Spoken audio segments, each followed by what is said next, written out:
All right, here we go. And in 3, 2, 1.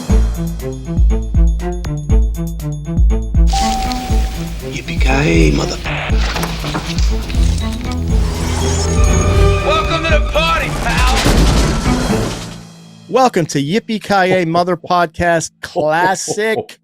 What we're going to do now is a round of films, our favorite holiday films, and I spun the wheel and my picture came up, so I get to do the film. You got to pick, which is this never seen holiday films or favorite? No. Holiday films. You can be whatever you want. I mean, if you've never seen one, you want to bring it, bring it. But I brought A Christmas Story Christmas, which is the new Christmas Story movie that came out on HBO Max this year.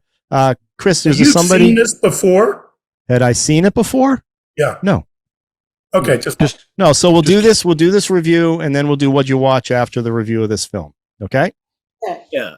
Chris, I did want to mention that I think, as a lot of you may know, that Kirstie Alley passed away rather suddenly yesterday at the age of 71 after a relatively short battle with cancer. Kind of a sad thing to see there. I know most of you, or at least I know John is like me and probably remembers her first from being in Star Trek II, The Wrath of Khan. That's the first Saavik.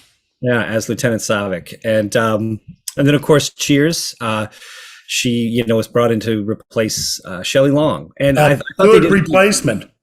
I was about to say, I thought they did a good job in not making her just another romantic, even though Sam was definitely trying to sleep with her, they didn't make her they did not make them a romantic couple, at least in any real way on that show, which I thought was smart. And then, of course, she was in a great trilogy of films, the Look Who's Talking film. I was just going to say, don't forget that set. Yeah. And Runaway with Tom Selleck. That's a good film. That's a great film. Great and fat actress, such a comedian. Yeah. Mm-hmm. That's what's so good about her on Cheers? She started off as a very uptight corporate shill. A Vulcan, and almost. they made her really goofy and slapsticky later on. And that she ended up winning an Emmy. She was really funny in that. And so different from Shelley Long. Yeah, I was getting the Shelley Long thing was going awfully thin with me. Well, I think she was a welcome relief. She was too long. Yeah, she stayed too long at the party. And I will say that one thing I'm happy Kirstie Alley is that she audited me twice in Scientology. So she was very good. I gained a lot of. Wait! Can we go back up a step? She audited you in Scientology. Yeah, she did my audit twice. I really learned a lot about myself. With the Q meters and everything. You're lying now. She was in Scientology, but you're lying about her auditing you. Oh, on this show we don't lie, Sean. Did you just lie that story? Is that a lie? What movie did she do with who was she wasn't as much of a has-been. Who was in Guess Who's Coming to Dinner? What's his name? I forget. Sidney Poitier. Sidney Poitier. He did that movie where a serial killer and Kirstie was camping and some guy was selling people off. With Dennis Quaid. I saw that in the theater. No, not Dennis Quaid. Tom Berenger. Tom Berenger, right. You're thinking of Switchback. Right, not that one. Switchback is good too. That was the last. Is that Look Who's Dying? It was Look Who's Dying. You mentioned the Scientology, and there's a thing that may be what could have potentially killed her because she may not have taken the treatment seriously. But I tell you what, she died from colon cancer. Yeah. So don't let any of your sort of puritanical fear of penetration prevent you from getting tested because exactly. Everyone get tested. Yeah, get yourself scoped, whatever your doctor says. I had to do it to go to New Orleans, and I did it, and I'm glad I did it. Yeah, it only took him 60 years. All right. So the film I brought is A Christmas Story Christmas, which is kind of the one that Sean watched with Daniel Stern was the original official sequel. But what this, I think, called? is the I would call this a direct sequel. This is a Christmas direct Story sequel. 2. Okay. There was that was the film we were supposed to watch. Yeah, well, you didn't listen to what I said. And there was a camping film with Charles. I think Grodin. you might have been rubbing your camera lens when I said which movie we were going to do. I could still hear. You're right. Yeah, you were out of focus. And there's also the one with Charles Grodin, My Summer. Yeah, that's when they went camping or something. Yeah, Mary Steensbergen played the mother. This is starring Peter Billingsley, the original Ralphie in the first one. Let me just tell you. Who produced it with Vince Vaughn. Vince Vaughn, they're buddies. Yeah. Billingsley directed that couples retreat, that vacation film they did. That we ripped off as Marriage Retreat. Yeah. I In remember 19 rip off of that. Wasn't he in a when Marvel movie or something too? Yeah, he was in Iron Man. Billingsley was? Yeah. He was also in Elf. Yeah. Right. He was the head elf. Yeah. My history with Christmas Story goes back when the year it came out. I forget what year that was, 83, 84. I don't remember when the original one came out. But I went to a movie theater to see a different film, and that other film gets sold out. So the only other choice I had was A Christmas Story, which I had never heard anything about. So I get in there, and of course the kid's name is Ralphie, and it definitely reminded me of my childhood, wrestling with my brothers and all that stuff. And I loved Wrestling. Christmas Story. Steve kicked the crap out of you. Yes, he he didn't did. wrestle, Ralph. Please. He gave him a colonoscopy. And it was my number one favorite Christmas film until the Turner Love Channel Actually. destroyed it by playing it 24 hours a day. Oh. And Well, you don't have to watch it for 24 well, hours. for some reason, I just lost interest. And then Christmas Vacation became my favorite, and now that's running 24 hours a day, so I'm Yeah. sure that's going to get ruined. Yeah. So when I heard about this sequel, I was a little bit uneasy skeptical about whether this thing was going to be any good or not. And I'm not going to tell you where I ended up, but I'll just give you a little synopsis. So Peter Billingsley plays Ralphie. Has to go back. The old man passes away, and they keep showing pictures of Darren McGavin. And not Daniel Stern, who was his most recent father. That's right. Well, Peter Billingsley wasn't in that one. And he has to go back to deal with his father's death the week of Christmas. And he has 2 kids of his own and a new wife. And his mother, played by Julie Haggerty, not the original Belinda, I forget her name. Melinda Dillon. Dillon. That Who's was still alive, but didn't want to do this one. Retired from acting. So taken over by Julie Haggerty. She's- And like I said, I was super skeptical. So he goes back to the hometown, and it's all about reconnecting with his old friends, Flick and Schwartz. And there's other cameos that pop up. I don't know if we want to spoil this. I probably shouldn't because it's fairly new. There's some things that happen. I don't think really we wanna spoil should. it. Yeah. I don't think we should spoil it. Well, are all the kids, his childhood friends, are those all the same actors? Yes. The 2 of them, yes. Farkas. Yeah, I know Yeah. Farkas is, and Yeah. and Flick and Schwartz, and they were all the same kids. Yeah. Okay, cool. So it's his And week they look at home, great. and he's wrestling with his mother wants him to write an obituary for the old man. A lot of wrestling. It's how his kids are dealing with Christmas. They don't have a lot of money. Some other things happen. They go to Higbee's, and it started out as almost. Ralph, just read it off the I'm like good. you I did don't the need to last do one. that. Okay, you're jumping all over the place. Okay, you want me to read it? He's doing a good job. Yeah, you might as well because you're skipping a big part of it. He's a writer. I just said it. Okay, No, but You said he was writing. okay. I'll just read it. Okay, John. Here Yeah, we go. yeah. This is very riveting television or YouTube, whatever this is. it was okay the last one. Follows. Well, those people are going to watch us no matter what. What? I'm sorry. What do you mean, those people? Wow. Our Indian audience is going That's to watch. mighty this no matter white what, of I you. hope. Good, believe me, they're not going to watch this one, so they didn't hear that anyway. Follows the now adult Ralphie as he returns to the house on Cleveland Street to give his kids a magical Christmas. This is exactly what I've said. Like the old one he had as a child, reconnected with childhood friends and reconciling the passing of the old man. It's exactly what I said. Now, like I said, I was worried that it was they at the beginning they were definitely hitting all the notes from the other one, almost too alike what was going on. And when I first saw Julie Haggerty, I'm like, ugh, what she looks. I didn't like the look, the whole thing. The kids were a little too precocious. But as the movie went on, it was working on me, and I think ultimately I had a very, very positive experience with this film. And I was, John and I are going through something with my dad right now. And the whole thing with the old man just connected to the way I'm feeling right now. And I have to say, I got choked up at the end when stuff happened. I also fell in love. The woman playing his wife, the actress, I don't know her name. I'll dig it up for you. But I just thought she was fantastic. And Julie Haggerty, her physical humor and what she was doing was just fantastic. And where I thought they were going to hit all the same notes, they kind of did, but they took them in slightly different directions. Even his interaction with his 2 old friends, Flick and Schwartz, was a lot of fun. And the way he integrated his kids into the thing.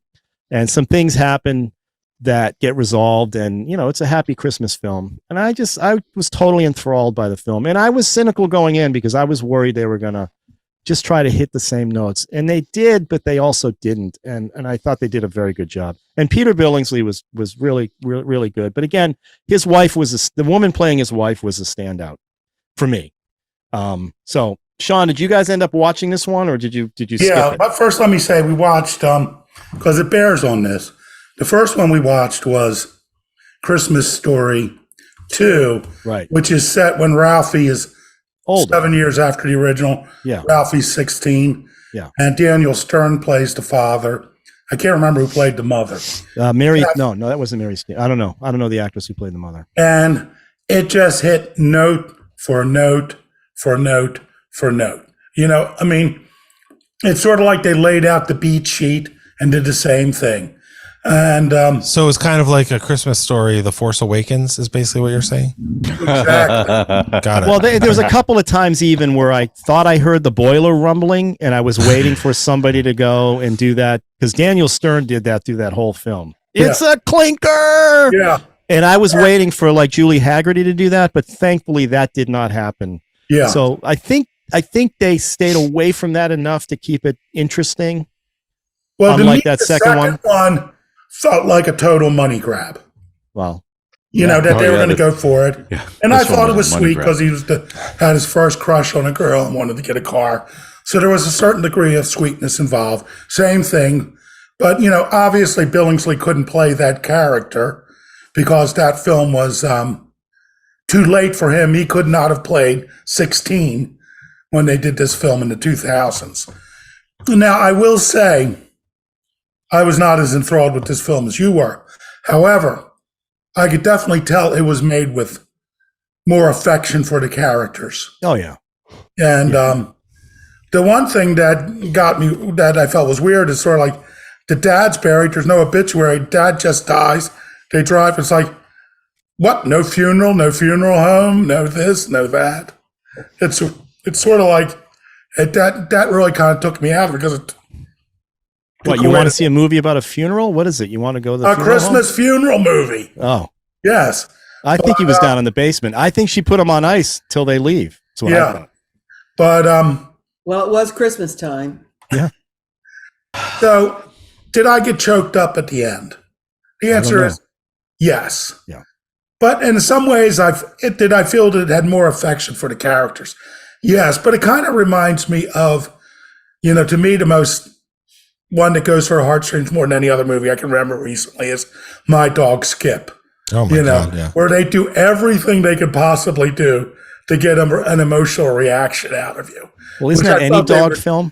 Any dog film. Pretty much. Yeah. Except but Cujo. My Dog Skip in particular, it's sort of like... Let me guess, does the dog die at the end of that one? Yes. Except Cujo. Cujo. So, did I feel manipulated? Yes.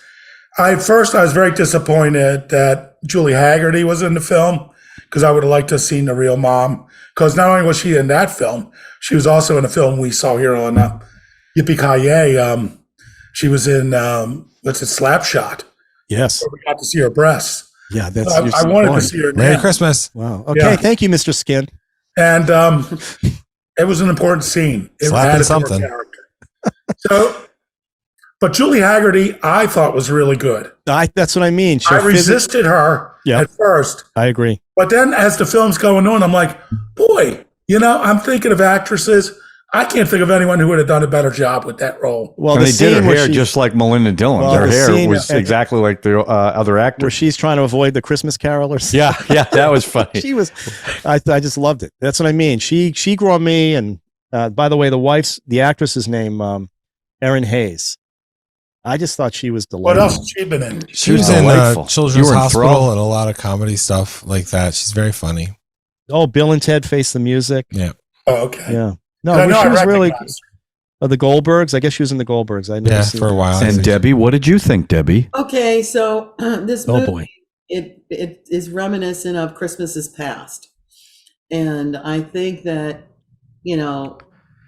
when we think about Christmas for loved ones that are past, it's really hard to it's a hard place to go to when you're facing what the brothers are going through, and it's The brothers on the podcast, not Yeah, the the brothers brothers. in the film. our brothers here, John and Ralph Quattrucci, with different last names. Quattrucci.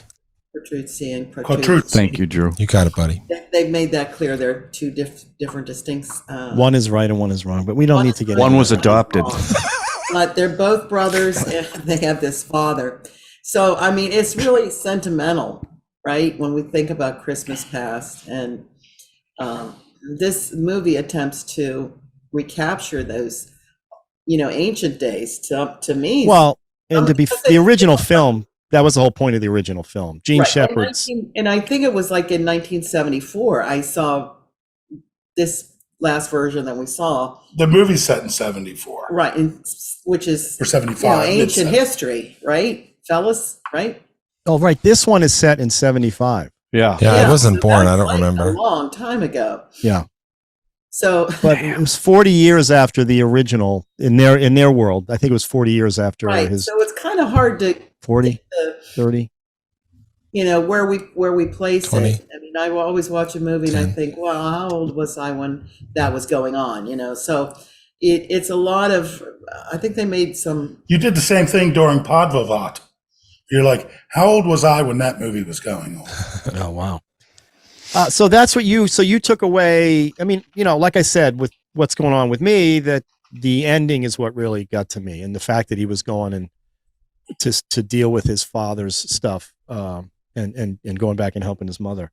Now, Debbie also lost. Does this make you nostalgic for your father? Yes, it does. My father died 2 days before Thanksgiving, which was a blessing. It really was a blessing.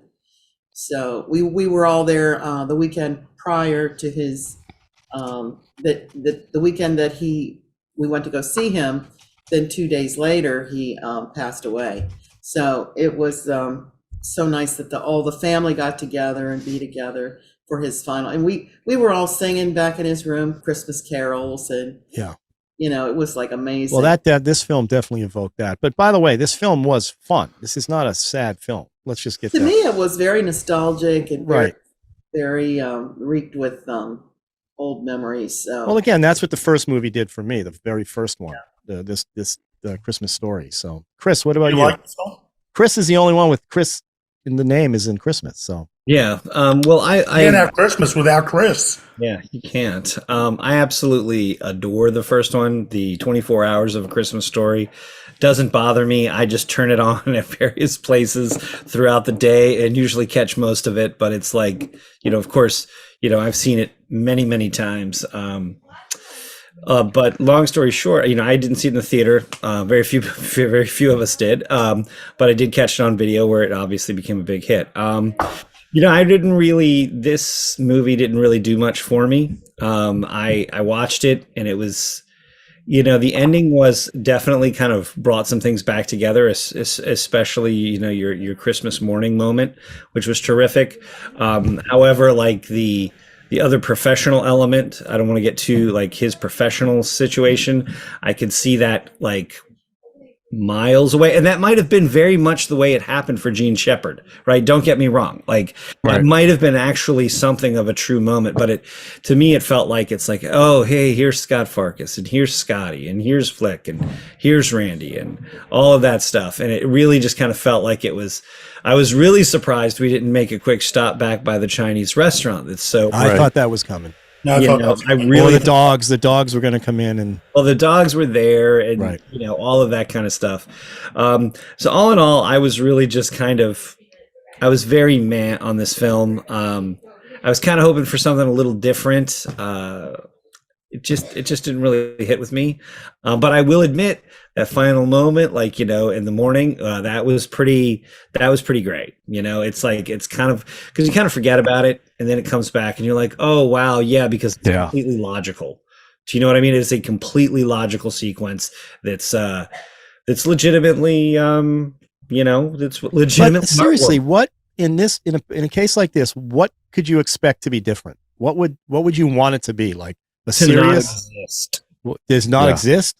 I don't like. Well, based on the first film you're talking about, right? Based on the first film, why? I mean, I'm still one of these people. There's a little part of me that's like, hey, I'm really glad Scotty Schwartz got some non-porn work, which is sad but true.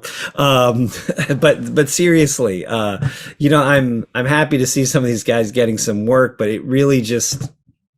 I mean, it's not one of these. I'm not one of these people that's going to be like, oh, it's ruined the other movie for me. Yeah, right. Like Star Wars Force Awakens, right. That doesn't, whatever, man. I mean, even those movies, like as bad as they were, I still love the originals. Anyway, long story short is, I really just, I watched this film and it just didn't really, other than a couple of moments where I had a smirk or a laugh and that one nice sequence at the end where I was like, oh, that's actually quite sweet. Beyond that, like the caroler thing, I just was like, that's dumb. I don't know. It just didn't. It didn't. Are you angry about the last film you did? Is that why you're doing this like this? No, not at all. I just felt like this movie to me felt like. Yeah. I mean, it doesn't sound as bad as A Christmas Story 2, which is what the way Sean described it is literally. That was bad. Hey, let's just change the playbook. Let's just change the year. But, all in all, I don't know, like the thing with the ramp and stuff, I was like, I don't know. It just didn't, I would have had more enjoyment just rewatching Christmas Story again. There you go. That's fair. Well, Christmas Story was a classic. Yeah. And I'm not saying this should replace Christmas Story. No, I don't think anyone is. I just, it felt very forced, mercenary, maybe. Cash grabby. That was the second one. This was nostalgic, and I'm very happy the actors got, here's these actors. They've been going around their entire life. Oh, I was flicking, Christmas Story, and they got another paycheck. And probably scale though. Yeah, so it doesn't matter. You can tell it was a cheap movie because usually one of the biggest things you use to get the period time is music. And I was really wanted to hear some 70s music, you know what I mean? It's a Christmas film, though. I think you're wrong, Sean. I think every dime on the budget was up there on the screen. I just think it could have been a little shorter. I don't think there could have been more slow-mo. $200 on this movie. This was a very limited budget. All right. Well, it is a Discovery production, so, Yeah. Drew, a lot of money. Drew and John, why don't you guys speak up? I can't wait to hear this. Okay, so I didn't grow up celebrating Christmas, but I remember I was, I guess, 9, and my mom took my brother and I to the movies, and this was the movie that we saw. This was the movie that was playing. There were 2 little tiny movie theaters on Reisterstown Road in Pikesville, where I grew up, and it was just a really sweet, charming, fun little movie. I remember being genuinely upset about the tongue on the pole thing, that actually that might have been my first exposure to body horror. That might have been why I got into David Cronenberg and alien movies and stuff like that.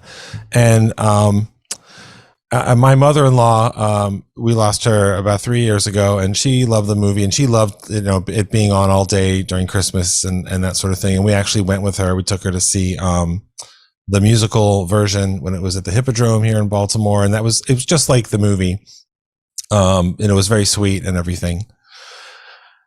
And then I watched this movie, and maybe I don't know if you remember, the first episode I ever did with you guys was Little Miss Sunshine, and I said the very last scene where she does the Super Freak dance. That's just something my wife, sometimes if she gets just really bummed or whatever, she'll watch that scene to cheer herself up. So after I watched this movie, I wanted to feel something. I wanted to feel alive. So I actually watched the 15 minutes of the movie Malignant, where the twin comes out of the back of her head and kills everybody in the police station and throws bodies around and stuff. Because this movie was so leaden. It was so boring. And I couldn't believe that it felt like, I guess it felt like what some people think watching RRR is like. It's just so long. And I kept pausing it and looking at the time and saying, can we have dinner? And then we'll come back in an hour. It was just, there was nothing about it that connected with me. It was really super disappointing. And would you say it was torturous? I don't know if it was torturous. I mean, I still have my fingernails and stuff, but I only finished it because we were going to do the episodes. I think it's important to watch the whole movie. when we do an episode, and I don't even know if I was disappointed, because I mean, I thought if it's more of the same, that's fine, because the first movie's a sweet movie. I haven't seen the Daniel Stern one, but you should probably skip it if that's your review of this one. yeah, no, I'm not. When I heard that you guys had done that, I didn't say, "Oh, I'll do that too." And just to try and give you a sense of, I was like, well, let me find another holiday movie that's a new holiday movie. And I did watch almost 35 minutes of Lindsay Lohan's "Falling for Christmas," which is basically her version of Overboard, and that was awful, but also in different ways. God, that's terrible. Yeah. Somebody I know was writing a script which was Overboard for Christmas. And now I'm going to send him about this Lindsay Lohan film. Wow. Too late. John, why don't you just get it over with? So yeah. Okay. So I have to do a little background before I tell you what I thought. In my family, our entire life, Christmas was a huge deal for us. Okay. My parents always did a fantastic job with Christmas, and it was just big in our house. And I think if I was in a different place, I would have thought differently about this movie than I ended up thinking about it, because the first hour or so, all I kept thinking was they're trying to shoehorn so much stuff from the original film into this that it just made me kind of cringe a little bit and want to watch the first film even more. So what ends up happening is, because my dad's been in the hospital for just about 2 weeks, and I've been there like every day for between 6 and 8 hours a day. And my father always taught me in situations like that not to be emotional, to be strong. And I've done that. And then the scene, Christmas morning, I just broke down for almost 10 minutes. Like, I mean, I was weeping. It was like the most emotional thing. And a lot of it was based because of my dad. So it definitely changed what I thought about this movie at the end of it, because it just brought back so many memories of my father. Geez, and I'm getting emotional now. So I think if the circumstances were different, I definitely would have had a different reaction to the movie, because I don't think it's a great movie. I think it's a money grab. I like that Peter Billingsley was in it, but I don't think it was necessary based on it's like making a sequel to It's a Wonderful Life. It's unnecessary. And I think if I was in a different place, I definitely would have thought that. But the visceral reaction I had to it, directly related to my dad, does change it a little bit, the way I think about it, because it really did. And believe me, no one is more shocked than me than the way I was down by myself watching it, and I just broke down. And that hasn't happened, since this whole thing started. So I do look at it a little bit differently. So that's what I thought about it. Well, and that's the point. Listen, like I said, going in, I was cynical as well. And I was expecting all the beats to happen, because I saw that Daniel Stern one. I saw the Charles Grodin one, and I knew they all did the same thing. And this one was heading in that direction. And yeah, it got schmaltzy, and that whole scene at the end where everybody comes into the house that you're talking about, that's a pretty emotional scene, because it's all based on the fact that they're honoring their his father, the old man, right? And how important family is and what that all means. And yes, the little girl was a little too precocious for her own good. She has a scene with Santa, and it's completely flips what happened to him when he met Santa. But still, did we need this sequel? No, we did not need this sequel. Was it fun to see those guys again, Flick and Schwartz, and the bar scenes, and that scene in the bar where the phone rings and nobody wants him to answer it because it could be one of the wives, and it was cute. There was some funny scenes in here that I thought. What's that? So it's a nice ritual like that. Well, it was nice, and I think I got like I said, the wife really enthralled me, and Julie Haggerty really got to me. And I think it was funny his some of the issues he had with the kids through the course of the movie. Yeah. I thought that was funny. When he we're not giving away anything. Some things, but it was funny. I thought that was funny, and I didn't think I actually disagree with you a little on the kids. I didn't think the kids were bad. I don't think there was precocious little kids like you normally see in a movie. I thought they were a little better than that, actually. A little bit. That didn't bother me. The bully, the kid who played the bully, and the one with the freaking hat. Yeah. That was kind of lame. Yeah. Well, all right. Well, there you go. But I understand, because I definitely got emotional at the end, based on what was going on. What's going on. All right, Let so me let's let me yeah. say one thing, Jana and Ralph. I'm really sorry. I know that your dad has been in the hospital. I'm really sorry that that's going on. And if you're there that much, he's incredibly lucky to have that, because that's what we were able to do for my in-laws as they were dying. And it's funny because the nurses at this point, I'm sure they know who you are, and they really appreciate when somebody has that kind of support. So that's very sweet. And there's 4 of us there on shift, so it's not it's wonderful. And it's funny because it's at this point it's kind of a joke, but November in our house is a lot of sad stuff has happened. Everything from losing family members and life events and losing pets. Like it all seems to come together. And there's been a number of times where all these people have told us, take a break and go to the movies. And every time they sent us to the movies, it was about dead parents. It was like The Savages. It was the Mr. Rogers movie. Well, The Savages is terrible, but the Tom Hanks Mr. Rogers movie is a wonderful movie. And it got me thinking, like, a lot of these Christmas movies are about death and life without you and all these other things. Like, It's a Wonderful Life, which I just discovered finally for the first time a couple of years ago, thanks to you, John. And so I think it's good that you had that reaction to the movie, because you are feeling what you're feeling, and I'm sorry that you're feeling it. I'm sorry about your dad, but it gave you a little outlet. I think that's really nice. Yeah, I think it's really nice. But you're right. We like even Three Idiots. There's a scene in Three Idiots with fathers and parents. And, yeah, it's all about every that, movie. yeah. Every movie you can wrap around. But this one, mainly because it meant so much to me because I saw it the day it came out. Like I saw the release.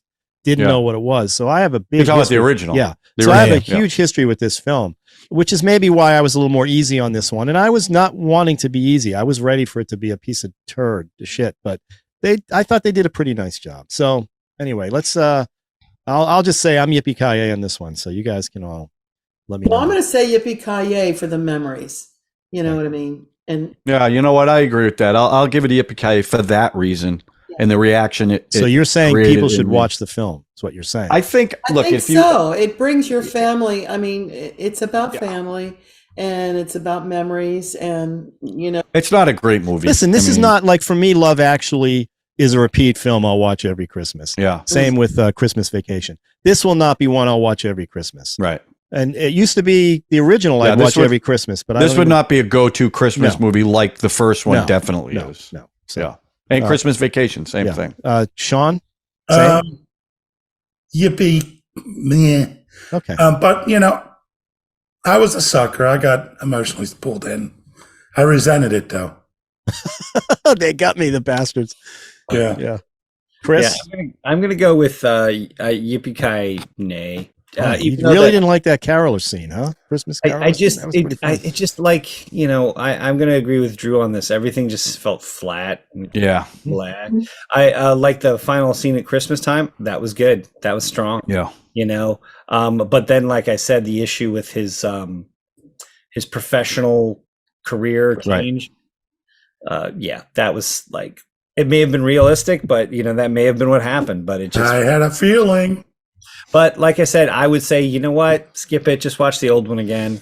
Yeah, I agree with that. I don't disagree with that. Now, Drew, you liked it, right? Well, what I would say is I think, like, I get why people would like it, would want to see it. I mean, I was curious about it because I liked the first one. I think it's a charming movie and everything. I really think you should watch Malignant because it's got a much more dynamic story.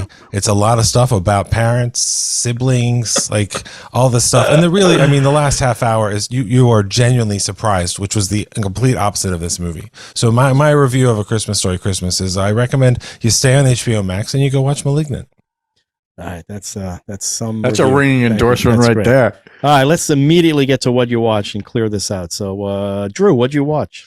Well, I'm going to talk about five things, but four of them are really one thing, so don't get scared. The first thing I want to recommend, I was sort of curious about it. My wife was very curious about it. I'm very glad that we watched it. It's a new documentary on Netflix. It's called Stutz.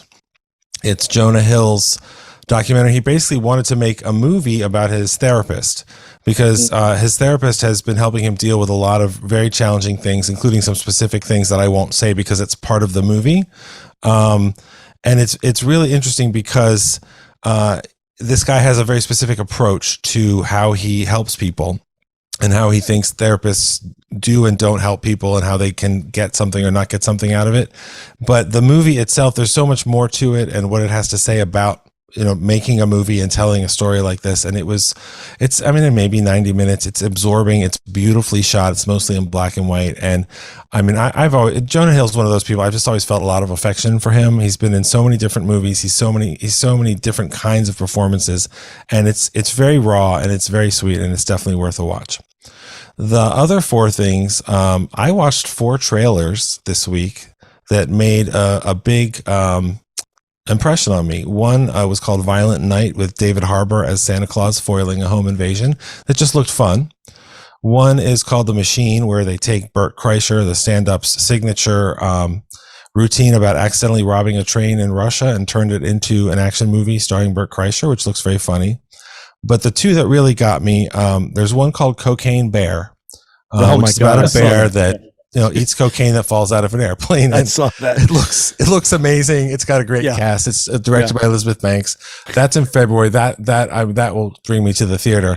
And the other one that I don't know, man. I've been burned before by Crystal Skull, but that new Indiana Jones trailer is pretty awesome.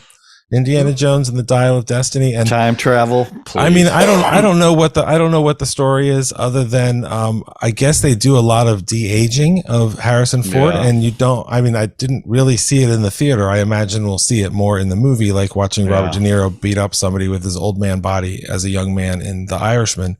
But I don't remember the last time I saw a bunch of trailers where I was like, oh, I really want to see a bunch of those. So hopefully at least a few of them, like Cocaine Bear, will turn out to deliver. Cocaine Bear looks insane. Crystal Skull scares me off of that. Oh, I know, right? Yep. But I'm foolish. I'm always drawn to the Spielberg edge. What are you going to do? All right, Sean and Debbie. You have anything you want to say, Deb? We just watched the football game. Well, I also watched. We won by 1. That was an offensive juggernaut, that football game. Yeah. Oh my gosh! Yeah, those. To watch. Lamar. How long is Lamar out? I'm not sure. Not sure. He strained his knee. He's out for a while. But he is like watching a dance move in R. Well, yeah, except he gets hurt. He runs around too much. He's great. But I watched by the way, who won the Jacksonville game? I missed the end. You missed the end of the Jacksonville didn't win that game.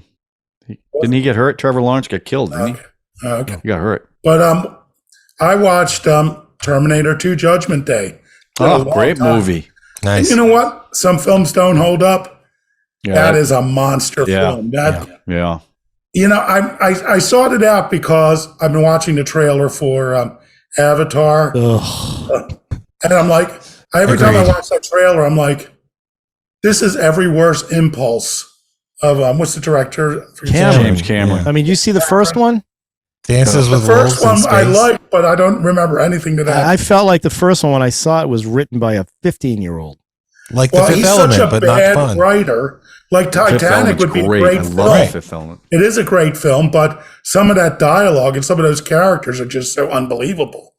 But he had a co-writer on Judgment Day, and I think other than one or two, which you would call Cameron flourishes, it's a really tight film. Oh, it's a great film. Really well written.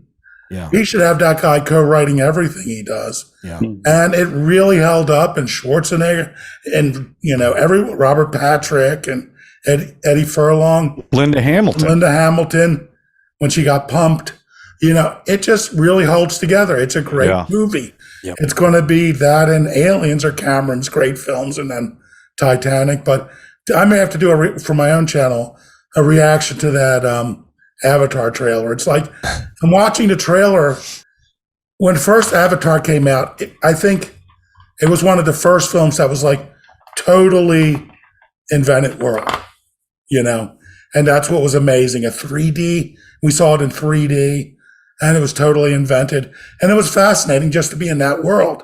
But now practically every superhero film is an invented world with just people in front of green screen, and I don't see anything in that story that says, man, I got to go out and see that movie. Except the blue The people. only thing good about Avatar, it was the best 3D I've ever seen. Yeah, the live stuff at the beginning. There was live stuff at the beginning, I remember. But the movie was terrible. Yeah, it's terrible.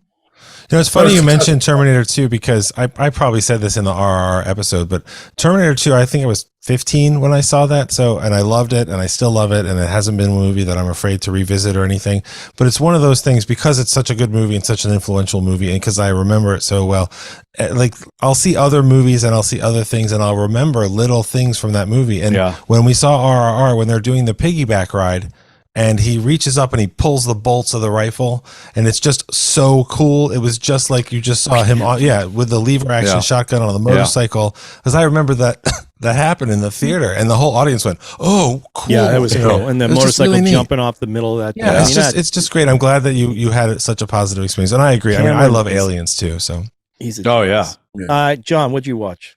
I got to be honest with you. I haven't been watching much, so I'll just talk about a football game I watched last night when Tom Brady, with only 6 minutes left, scores two touchdowns. 5.5. It was less 5.5 minutes left. Yeah. And by the way, looked awful. 56 minutes. Looked terrible. Yeah. Screaming at the coach. And he just does it every time. What's it's their just that's they're I think even. it's 6-6. Yeah, they're 50. Yeah. But that's leading their division. Yeah, I know. Boy. And you don't watch the Manning cast, right?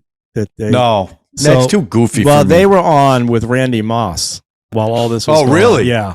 I would like to have seen that. It's quite fascinating because they kept bringing up the Super Bowl, the helmet catch, and then tight? Oh yeah, Brady at the first couple quarters is throwing interceptions, and they're both putting their head in their hands, and Tommy. But you just think about that guy at 45 years old, still competing the way he is. It's really unbelievable. Every time they say he's done, he comes and does that. He bathes in blood. The divorce was the best thing that happened. He's playing better since then. All right, Chris, did you watch a football game too?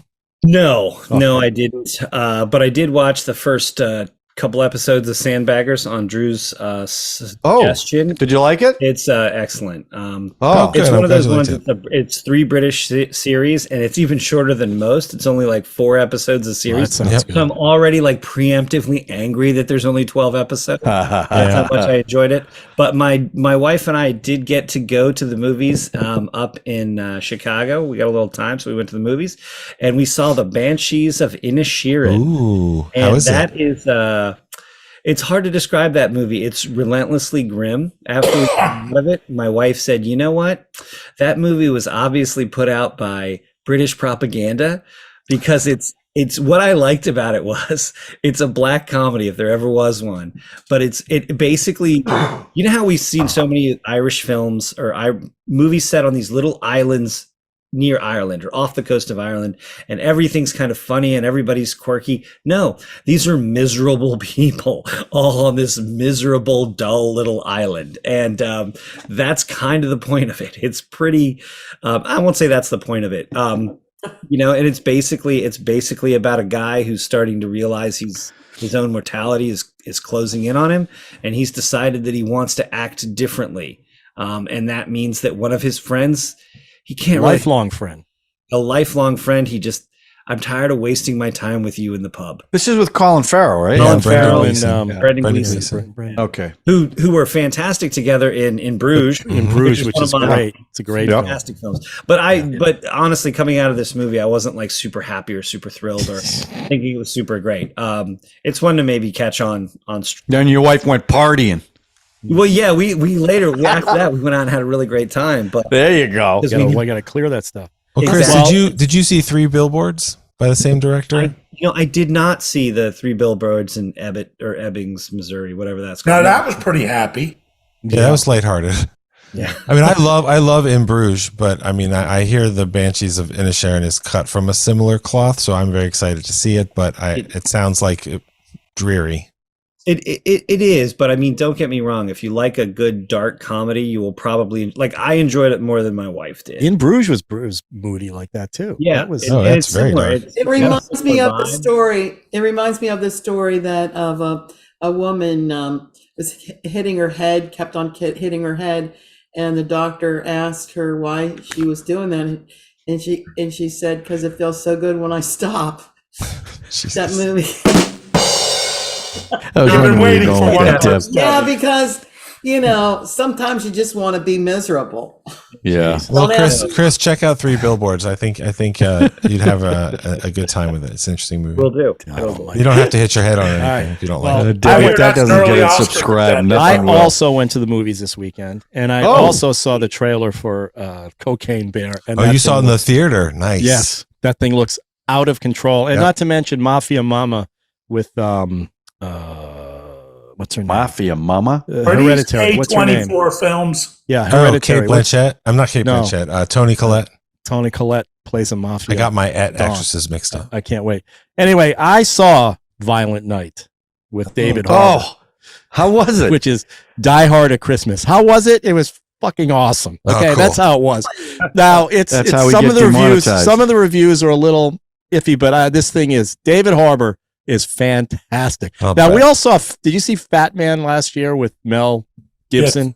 I didn't see it, but No. yeah. Where some little kid puts a hit on Santa Claus, On and Santa Mel Claus, Gibson yeah. is Santa Claus. Yeah. And The that real one Santa was Claus. crazy. Yeah, This I love one that movie. is literally just Die Hard. Santa Claus. And he's ends really up- Santa Claus, right? He's really Santa He's Claus. legitimately Santa Claus.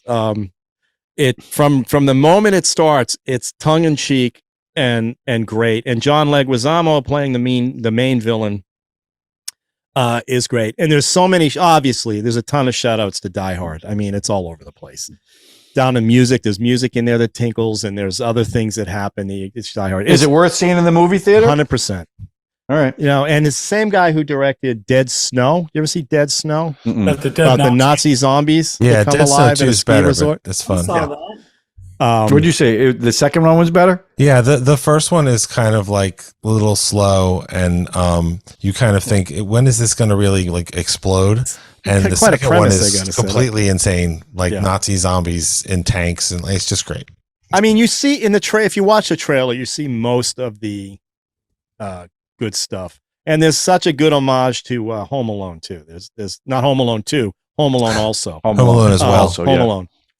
And I thoroughly I had a great time in the theater. Cool. It was great. It was great. Very cool. It might That's a be fun my trailer. new second favorite Christmas film. After right- a Christmas right Story, under- Christmas. Next to Love Actually. After Love Actually. No, Christmas Vacation is Oh, up there. That's where's it. Love Actually? It Love drops Actually is that not. I mean, object. I just love watching it, but Oh. Christmas Vacation. You're is such the a one. romantic, Ralph. I know. All right, so now we're going to spin for next week's movie. So again, it's a holiday film. Can be one you watch, didn't watch, you want to watch, whatever. You just decide what it is. Whoever gets picked. I think we All should right. put all the top movies up. No, sorry. That's, Here we go. There it is. Okay, Drew, you're up. All right, so I actually know already what movie I want to bring. I was thinking, I was like, you know, we've watched a lot of holiday movies, and we've talked about a lot of holiday movies, and I was like, what about The Ice Storm? But that's really a Thanksgiving movie, and I was thinking maybe Anna and the Apocalypse, which is a wonderful Christmas zombie musical movie Ice that I Storm. do recommend. But I'm going to go with a movie that was a very big release. It's got huge movie stars, as a legendary director. I have a whole thesis about why it's a Christmas movie. If your first reaction is that it isn't, even though it's set in New York at Christmas, I think we should watch and discuss Eyes Wide Shut by Stanley Kubrick. Christmas. okay. I saw it with my dad in the theater, and it was a big family movie for me.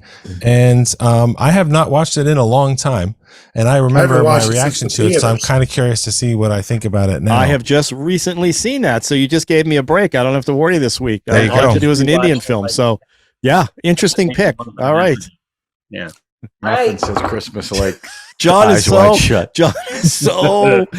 Oh, he wanted happy Christmas films. Here we go. I don't know. I don't know that it's not happy, but we'll No, find no, out. it definitely no. I think they're all happy during the Tom orgy. Cruise and Nicole Kidman. Mhm. Yeah. Yeah, Back when they were yeah, happily married.